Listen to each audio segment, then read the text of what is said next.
So at that point, because it's inflated, I have way too much emotional energy for the situation. And if I just burn it, I'm going to cause damage on relationships, right?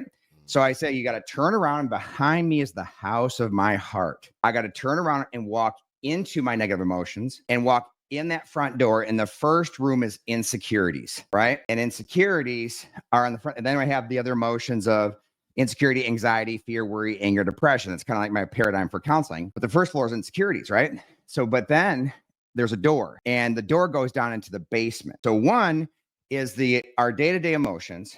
Basically, it gets inflated because we believe a lie.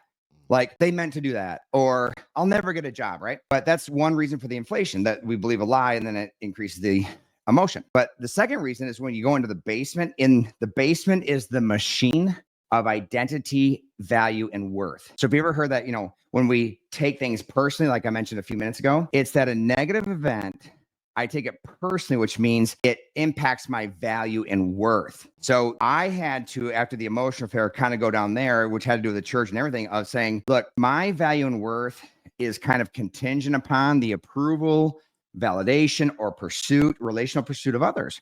Now, so what I say is the goal is, and I have a system for walking through it, I don't need, let's say my wife, I don't need my wife to pursue or validate me. I mean, I want her to, but I don't need her to. My identity, value, and worth is set and secure. So there's a whole process for solidifying that's what I'm saying, I control who I am. The facts about myself as my identity. I control my value and worth, right? And own what I need to own. But then in the basement, so there's that machine.